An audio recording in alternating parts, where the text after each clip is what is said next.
అతి సాధారణ జీవితం గడిపే వ్యక్తికి కోటి రూపాయలు సంపాదించడం అనేది చాలా కష్టం. అలాంటిది ఒక వ్యక్తి ఏకంగా 50 కోట్ల పైనే సంపాదించాడు. అది కూడా స్వీపర్గా పనిచేస్తూ. అదెలా సాధ్యమో తెలియాలంటే ఈ పెద్ద ఆయన సక్సెస్ స్టోరీని చూసేయండి. స్వీపర్గా పనిచేస్తూ ఒక మనిషి 50 కోట్ల పైనే సంపాదించాడంటే నమ్ముతారా? జీవితమంతా పెట్రోల్ బంకులు, షాపింగ్ మాల్స్లో పనిచేసిన ఈ వ్యక్తి అన్ని కోట్లు సంపాదించాడంటే లాటరీ వల్లే అయి ఉంటుంది అని అనుకుంటున్నారు కదూ. కానీ అది లాటరీ వల్ల కాదులేండి, అతను చేసిన తెలివైన పని వల్ల వచ్చింది. ఏంటా పని? అతి సాధారణ స్వీపర్ ఎలా ఇన్ని కోట్లు సంపాదించగలిగాడు, ఈ క్రమంలో అతను అనుసరించిన మార్గాలేంటి అనే వివరాలు మీకోసం. అతని పేరు రొనాల్డ్ జేమ్స్ రీడ్. అమెరికాకి చెందిన వ్యక్తి. 1921లో జన్మించాడు.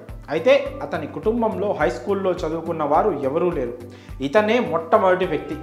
రెండో ప్రపంచ యుద్ధంలో మిలిటరీ పోలీస్గా పనిచేసి రిటైర్ అయ్యాడు. ఆ తర్వాత 17 ఏళ్ల పాటు గ్యాస్ స్టేషన్ అటెండెంట్గా, మెకానిక్గా, స్వీపర్గా, కేర్ టేకర్గా, వాచ్మెన్గా పనిచేశాడు.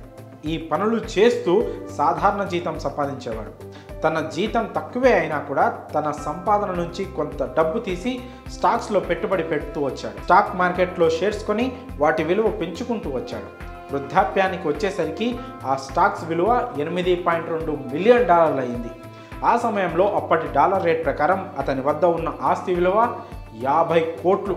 స్టాక్ మార్కెట్లో ఫండమెంటల్స్, సాలిడ్ ప్రిన్సిపల్స్ తెలిసిన తెలివైన పెట్టుబడిదారుడిన.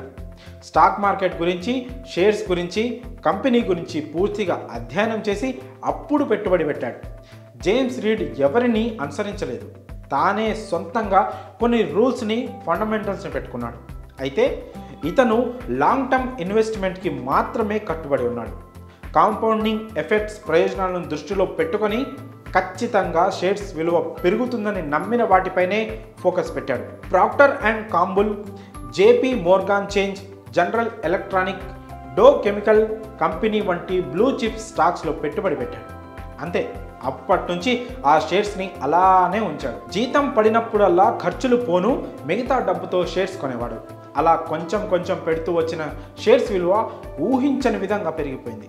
అయితే ఇంత డబ్బు వచ్చింది కాబట్టి ఆ డబ్బుతో విలాసవంతమైన జీవితాన్ని అనుభవించాడా అంటే అలా ఏం చేయలేదు. 92 ఏళ్ల వయసులో అతను ఓ చిన్న ఇంటిలో సాధారణ జీవితం గడుపుతూ 2014లో జూన్ 2న మరణించాడు. అయితే చనిపోయే ముందు లైబ్రరీ కోసం $1.2 మిలియన్, అలానే హాస్పిటల్ కోసం $4.8 మిలియన్ విరాళంగా ఇచ్చాడు.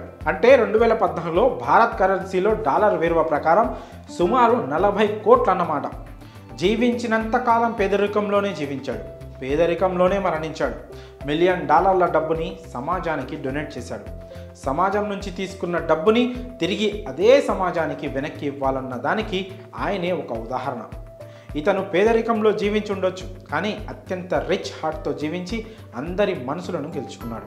లైఫ్ స్టైల్ని కంట్రోల్లో పెట్టుకుంటూ డబ్బు సంపాదించాలన్న సంకల్పం పట్ల కమిటెడ్గా ఉంటూ ఈ పెద్దాయన ఇలా కోట్లు సంపాదించవచ్చని నిరూపించాడు. ఉదాహరణకు ఈ నెల $8 మిలియన్ సంపాదించాలనుకుంటే నెలకు $300 చొప్పున 8% వడ్డీ రేటుకి 65 ఏళ్ల పాటు పెట్టుబడి పెట్టాల్సి ఉంటుందని నిపుణులు వెల్లడించారు. ఏది ఏమైనా కోట్లు సంపాదించాలంటే ఓపిక ఉండాలి. ఏళ్ల తరబడి ఓపికగా పెట్టుబడి పెడుతూ ఉండాలి. చిన్న వయసులో ఉన్నప్పుడే నెలకు కొంత డబ్బుని ఇలా మ్యూచువల్ ఫండ్స్ వంటి వాటిలో పెట్టుబడి పెడితే రిటైర్మెంట్ టైంలో మంచి అమౌంట్ వస్తుంది. పిల్లలకు, వారి పిల్లలకు ఆ డబ్బు ఎంతగానో ఉపయోగపడుతుంది. కొంతమంది భూముల మీద, అలాగే బంగారం మీద ఇన్వెస్ట్ చేస్తుంటారు. అది కూడా మంచిదే. అయితే రిస్క్ కూడా ఉంటుందని గమనించాలి. రిస్క్ అని తెలిసినా కూడా తన పెట్టుబడి పెరుగుతుందని నమ్మి దిగాడు ఈ పెద్దాయన. ఇలా ఓపిక్గా పెట్టుబడి పెట్టుకుంటూ మిలియనీర్ అయ్యాడు. మరి ఈ పెద్దాయన నుంచి ఏం నేర్చుకోవచ్చు అంటే కనుక ఆర్థిక క్రమశిక్షణ, సహనం, ఓపిక వంటి సద్గుణాలతో పాటు సేవా గుణాన్ని కూడా నేర్చుకోవచ్చు. మరి సాధారణ జీవితం గడిపే వ్యక్తి కోట్లు సంపాదించవచ్చు అని నిరూపించిన రొనాల్డ్ జేమ్స్ రీడ్ సక్సెస్పై మీ అభిప్రాయాలను కామెంట్స్ రూపంలో తెలియజేయండి.